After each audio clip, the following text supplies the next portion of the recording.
Hello. Hello, Egret. Hello, folks. Welcome to Noetry.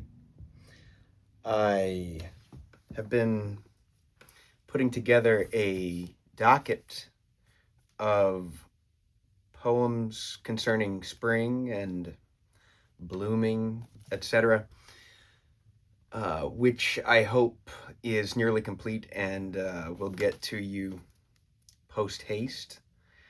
But I've also been reading O. Henry short stories, and every one I come across, I want to read on this channel. Excuse me, there.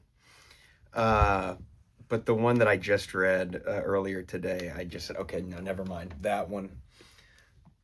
So, if you will indulge me, and thank you to whoever has been watching my last episode, because I guess we have a lot of lit bros, which is what people derisively call David Foster Wallace lovers and infinite jest readers in particular. I got a bunch of views on that one, so thank y'all. And so yeah, please enjoy this O. Henry short story. First, I will read quickly a poem which is paraphrased and altered slightly by one of the two main characters in the first scene. It's by Ella Wheeler Wilcox, and you'll recognize it when you hear it in a moment. But I love this poem, and I think I'll begin with it, and then I'll read O. Henry's story. So Ella Wheeler Wilcox's poem begins. Laugh and the world laughs with you. Weep and you weep alone. For the sad old earth must borrow its mirth, but has trouble enough of its own. Sing and the hills will answer. Sigh, it is lost on the air. The echoes bound to a joyful sound, but shrink from voicing care. Rejoice, and men will seek you. Grieve, and they turn and go. They want full measure of all your pleasure, but they do not need your woe. Be glad, and your friends are many. Be sad, and you lose them all. There are none to decline your nectared wine, but alone you must drink life's gall. Feast, and your halls are crowded. Fast, and the world goes by. Succeed and give, and it helps you live, but no man can help you die. There is room in the halls of pleasure for a large and lordly train, but one by one we must all file on through the narrow aisles of pain.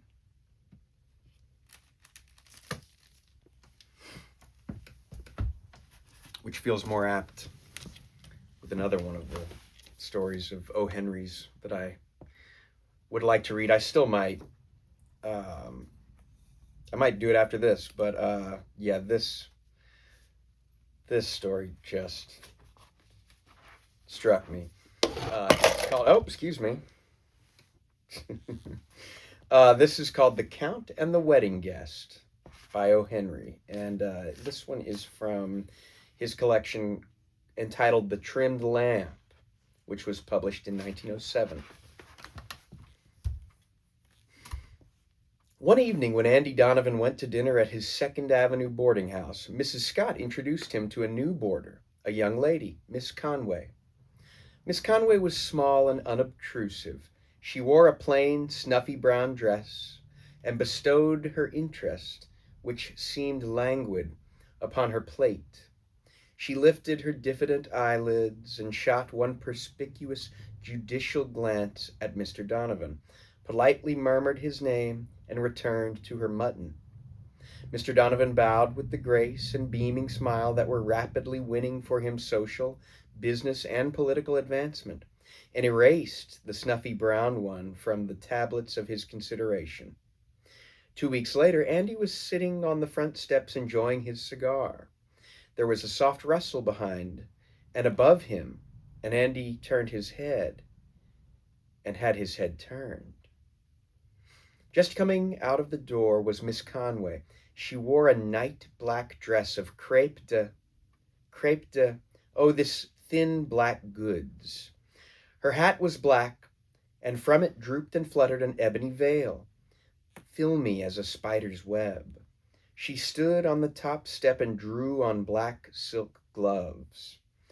Not a speck of white or a spot of color about her dress anywhere. Her rich golden hair was drawn, with scarcely a ripple, into a shining, smooth knot low on her neck. Her face was plain rather than pretty, but it was now illuminated and made almost beautiful by her large gray eyes that gazed above the houses across the street into the sky, with an expression of the most appealing sadness and melancholy. Gather the idea, girls. All black, you know, with the preference for crepe de chine. That's it. All black, and that sad, faraway look, and the hair shining under the black veil. You have to be a blonde, of course. And try to look as if, although your young life has been blighted just as it was about to give a hop, skip, and a jump over the threshold of life, a walk in the park might do you good, and be sure to happen out the door at the right moment. And, oh, it'll fetch 'em every time. But it's fierce now. How cynical I am, ain't it? To talk about mourning costumes this way. Mr. Donovan suddenly reinscribed Miss Conway upon the tablets of his consideration.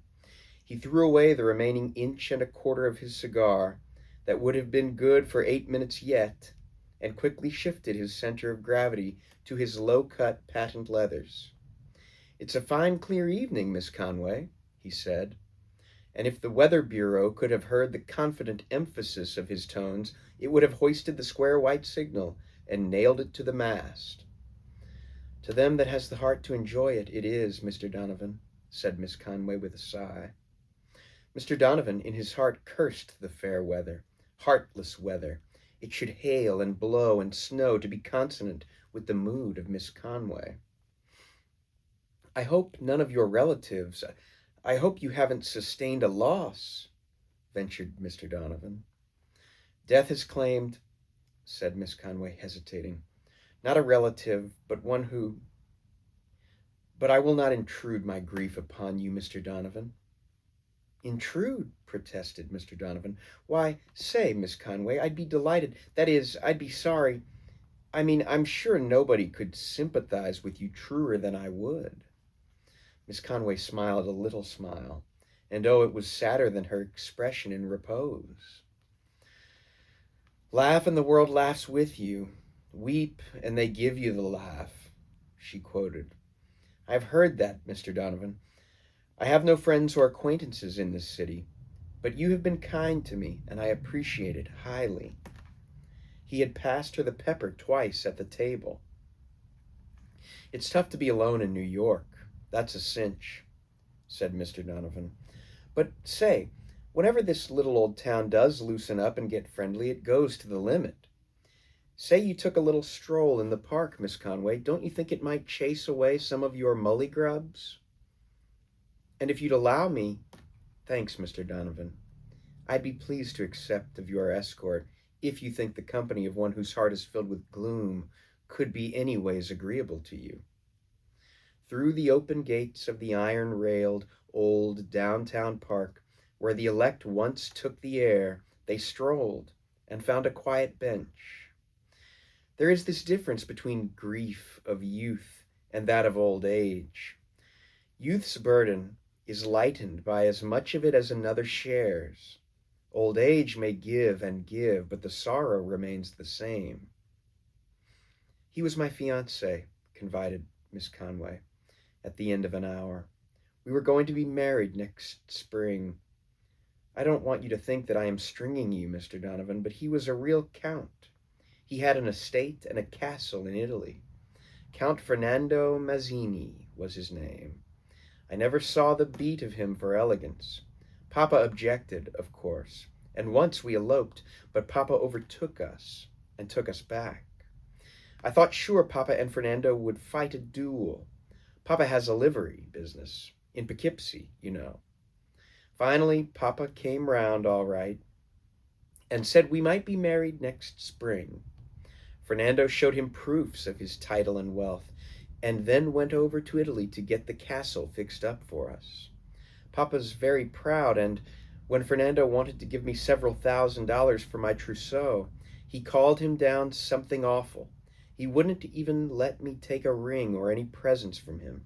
And when Fernando sailed, I came to the city and got a position as cashier in a candy store. 3 days ago, I got a letter from Italy, forwarded from Poughkeepsie, saying that Fernando had been killed in a gondola accident. That is why I am in mourning. My heart, Mr. Donovan, will remain forever in his grave. I guess I am poor company, Mr. Donovan, but I cannot take any interest in no one. I should not care to keep you from gaiety and your friends who can smile and entertain you. Perhaps you would prefer to walk back to the house? Now, girls, if you want to observe a young man hustle out after a pick and shovel, just tell him that your heart is in some other fellow's grave. Young men are grave robbers by nature. Ask any widow. Something must be done to restore that missing organ to weeping angels in crêpe de chine. Dead men certainly get the worst of it from all sides. I'm awful sorry, said Mr. Donovan, gently. No, we won't walk back to the house just yet. And don't say you haven't no friends in this city, Miss Conway. I'm awful sorry, and I want you to believe I'm your friend, and that I'm awful sorry. I've got his picture here in my locket, said Miss Conway, after wiping her eyes with her handkerchief. I never showed it to anybody, but I will to you, Mr. Donovan, because I believe you to be a true friend. Mr. Donovan gazed long and with much interest at the photograph in the locket that Miss Conway opened for him. The face of Count Mazzini was one to command respect. It was a smooth, intelligent, bright, almost handsome face, the face of a strong, cheerful man who might well be a leader among his fellows. I have a larger one framed in my room, said Miss Conway. When we return I will show you that. They are all I have to remind me of Fernando. But he ever will be present in my heart, that's a sure thing. A subtle task confronted Mr. Donovan, that of supplanting the unfortunate Count in the heart of Miss Conway. This his admiration for her determined him to do.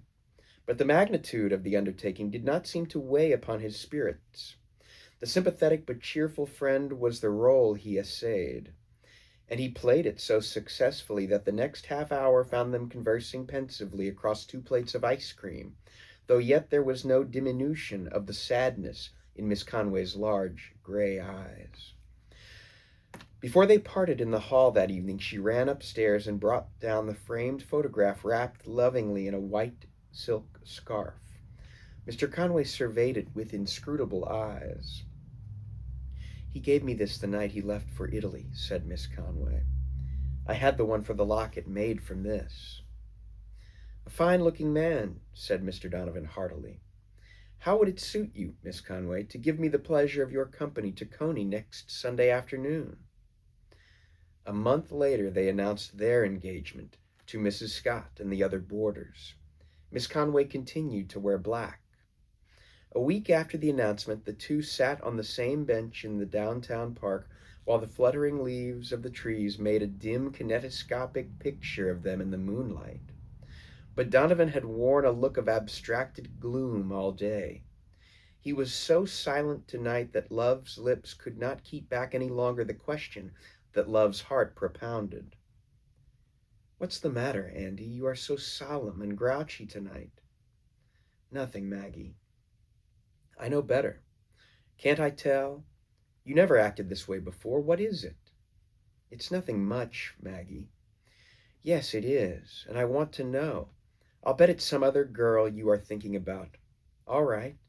Why don't you go get her if you want her? Take your arm away, if you please. I'll tell you then, said Andy, wisely, but I guess you won't understand it exactly. You've heard of Mike Sullivan, haven't you? Big Mike Sullivan, everybody calls him. No, I haven't, said Maggie. and I don't want to if he makes you act like this. Who is he?" "He's the biggest man in New York," said Andy, almost reverently. "He can about do anything he wants to with Tammany, or any other old thing in the political line. He's a mile high and as broad as the East River. You say anything against Big Mike, and you'll have 1,000,000 men on your collarbone in about 2 seconds. Why, he made a visit over to the old country a while back, and the kings took to their holes like rabbits. Well, Big Mike's a friend of mine. I ain't got more than a deuce high in the district as far as influence goes, but Mike's as good as a friend to a little man or a poor man as he is to a big one. I met him today on the Bowery, and what do you think he does? Comes up and shakes hands. 'Andy,' says he, 'I've been keeping cases on you. You've been putting in some good licks over on your side of the street, and I'm proud of you. What'll you take to drink?' He takes a cigar, and I take a highball. I told him I was going to get married in 2 weeks. 'Andy,' says he, 'send me an invitation so I'll keep in mind of it, and I'll come to the wedding.' That's what Big Mike says to me, and he always does what he says. You don't understand it, Maggie, but I'd have one of my hands cut off to have Big Mike Sullivan at our wedding. It would be the proudest day of my life. When he goes to a man's wedding, there's a guy being married that's made for life. Now, that's why I may be looking sore tonight." "Why don't you invite him then, if he's so much to the mustard?" said Maggie lightly. "There's a reason why I can't," said Andy sadly. "There's a reason why he mustn't be there. Don't ask me what it is, for I can't tell you." "Oh, I don't care," said Maggie. "It's something about politics, of course, but it's no reason why you can't smile at me." "Maggie," said Andy presently, "do you think as much of me as you did of the Count Mazzini?" He waited a long time, but Maggie did not reply, and then suddenly she leaned against his shoulder and began to cry and shake with sobs, holding his arm tightly and wetting the crepe de chine with tears. There, soothed Andy, putting aside his own trouble. "And what is it now?" "Andy," sobbed Maggie, "I've lied to you, and you'll never marry me or love me any more. But I feel that I've got to tell you. Andy, there never was so much as the little finger of the Count. I never had a beau in my life. But all the other girls had, and they talked about him, and that seemed to make the fellows like him more. And, Andy, I look swell in black. You know I do. So I went out to a photograph store and bought that picture, and had a little one made for my locket, and made up all that story about the Count and about his being killed so I could wear black. And nobody can love a liar. And you'll shake me, Andy, and I'll die for shame. Oh, there never was anybody I liked but you, and that's all." But instead of being pushed away, she found Andy's arm, folding her closer. She looked up and saw his face cleared and smiling. Could you forgive me, Andy?" "Sure," said Andy. "It's all right about that. Back to the cemetery for the Count. You've straightened everything out, Maggie. I was in hopes you would before the wedding day. Bully girl." "Andy," said Maggie, with a somewhat shy smile after she had been thoroughly assured of forgiveness, "did you believe all that story about the Count?"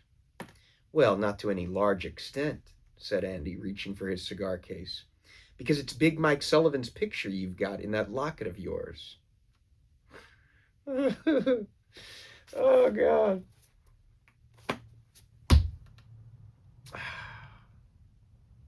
He's got 1,000,000 of these. Maybe I'll read another one. Thank y'all. Thank y'all so much for watching. Bully to you.